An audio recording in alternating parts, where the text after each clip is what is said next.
Hello everyone and welcome to another session of AP Human Geography with Mr. Elrod. We're going to continue on in Unit 3 and our discussion on religions.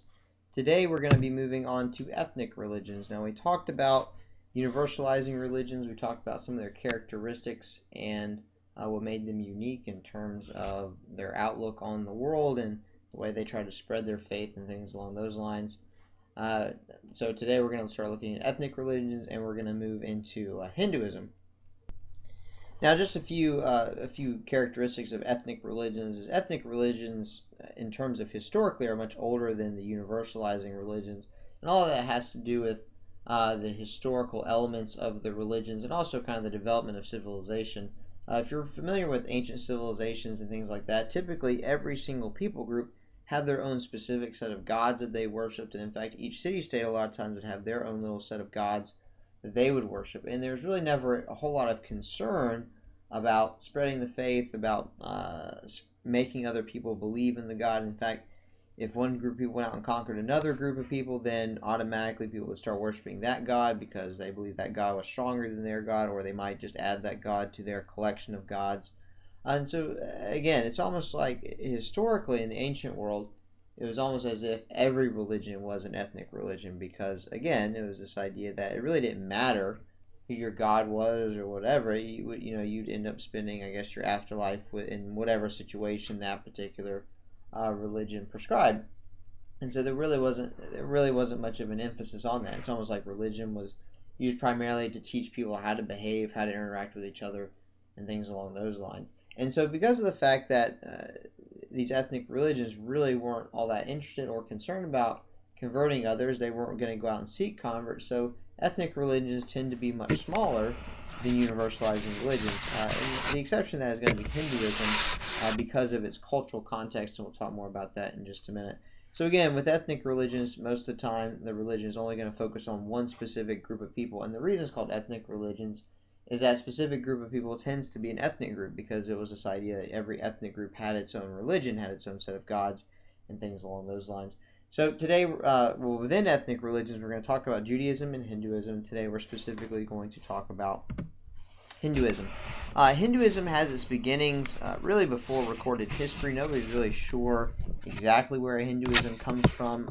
There's a belief that it's kind of a mixture of several different groups of people.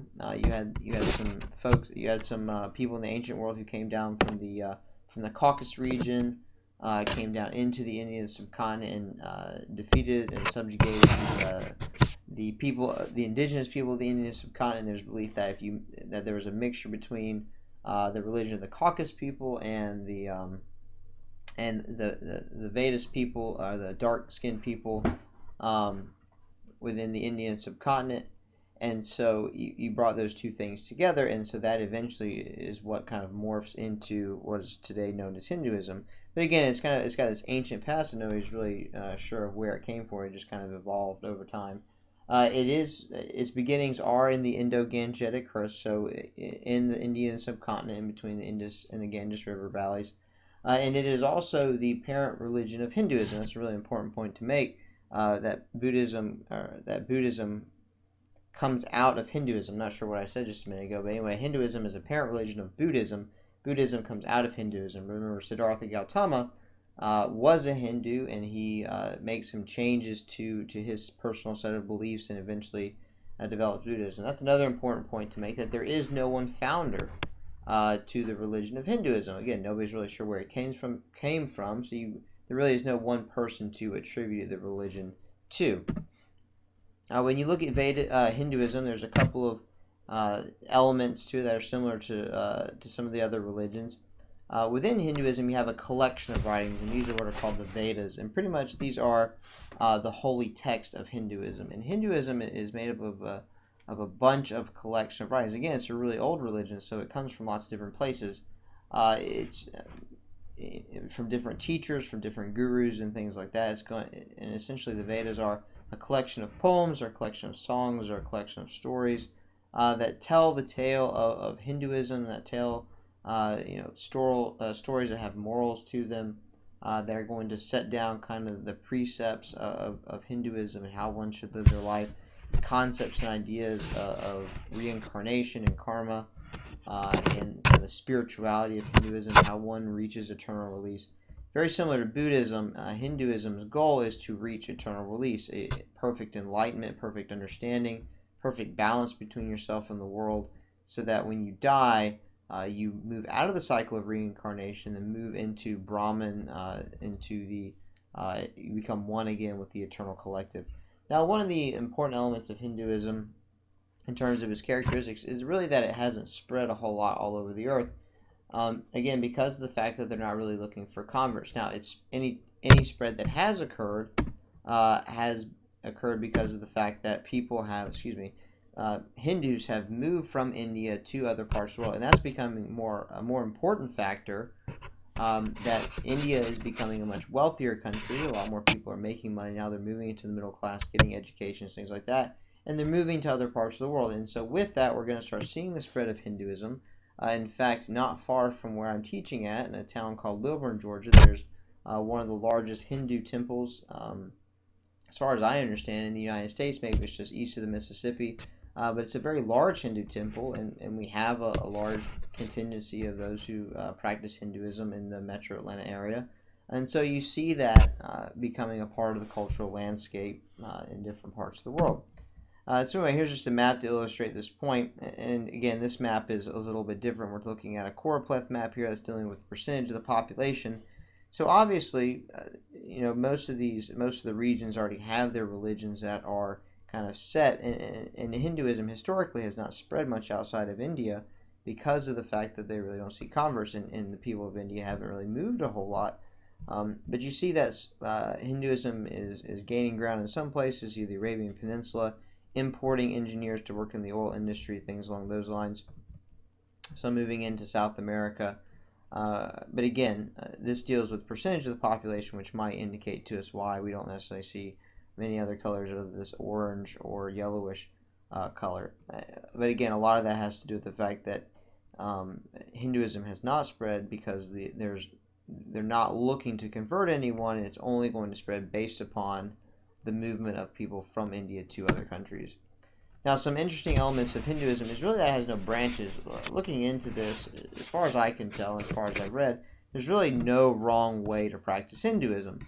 As long as you are following the tenets of karma, and you're doing meditations, and you're trying to seek enlightenment and do good things, and all these kinds of things, then you are following kind of the Hindu way. And there's really an infinite number of ways to practice Hinduism. So again, that's just as far as I can tell, as far as I understand. So there really are no branches to Hinduism because it's going to be different for every individual that's a practitioner. It is considered a polytheistic religion. Really there's just thousands upon thousands of gods. There's really just a god for just about everything, because this idea that everything living has an element of the eternal spirit living in it. And so pretty much everything is a deity.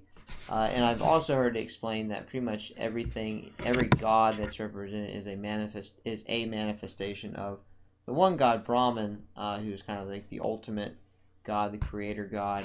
And he comes in whatever manifestation or whatever appearance you need him to come in. Again, that's just the way that I've heard it explained. Within Hinduism, some other important elements in terms of the cultural impact. So things in terms of the cultural landscape. Within Hinduism, cows are a sacred animal, and other animals can be considered sacred, and so as a result, the Hindus are not going to treat them in the same way that we might in the West. Cows are sacred for the work that they do and the milk that they provide, and so they're not going to be used for their meat. Other animals, if there's a god, especially within temples, if there's a god that comes in the manifestation of an animal, that particular animal will be respected within that shrine, within that temple. You'll see a series of shrines and temples that dot the landscape where the Hindus are at, and each temple typically is going to be dedicated to one particular god. And depending on who you are, where you are in your life, you'll come and you will go to the temple, and a lot of it's mostly about sacrificing to the god, praying to the god. It's not anything where you spend a great amount of time in the temple, and it's not necessarily the center of your life. It's something that you might do on a daily basis for a short period of time.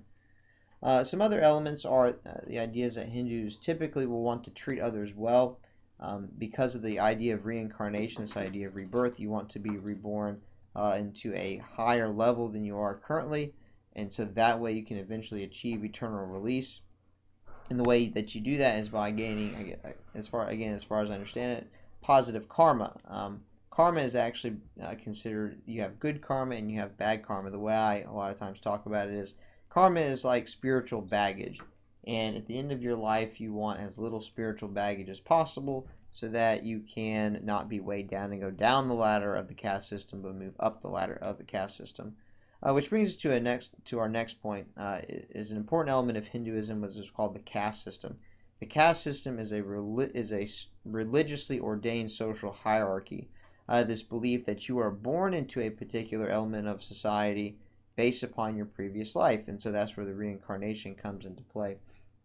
And so wherever somebody is born, it's really a result of what they've done in their past, and so whatever good things are happening, they deserve those things, and whatever bad things are happening, they deserve those things. Now, the caste system has officially been outlawed in India for several years. However, it's very difficult to get rid of some of those elements, especially in some of the more rural parts of India, because it's been a part of their tradition and been a part of their culture for so long. Some other elements, especially some of the sacred landscapes, like sacred rivers. The Ganges River is considered one of the holiest river in all of Hinduism. The belief that if you die at the river Ganges and you have your body burned, you can escape reincarnation, and you can achieve eternal release in that way. Just a couple of pictures that we have here. Up here to the upper left, you'll see this is inside of a Hindu temple, and you can see the people there. They will have opportunities to make sacrifices and prayers. When I say sacrifice, not necessarily like an animal sacrifice. Maybe it can just be food. It can be fruits and vegetables. It can be burning a candle or incense or those types of things. Really, in Hinduism, the more central focus of personal worship is going to be in the home. You'll see over here to the right, this would be one of the elements of what we call sacred space. A lot of times there will be a sacred space within the home, whatever the personal deity of the family is. Maybe it's something, deity for personal wealth, for wellness for the family, for the home, those types of things. The gods will be represented there, and there will be various sacrifices and incense and candles and things to burn and prayers to be said within the home. But again, really most of the worship is going to take place in the home and not necessarily in the temple. Here's a picture of the river Ganges, the people praying in the river and bathing in the river, again in an effort to achieve some cleansing, and so that they can eventually achieve eternal release and make it out of the stages of reincarnation. Well, that's all that we have for today. When we come back next time, we'll be talking about Judaism.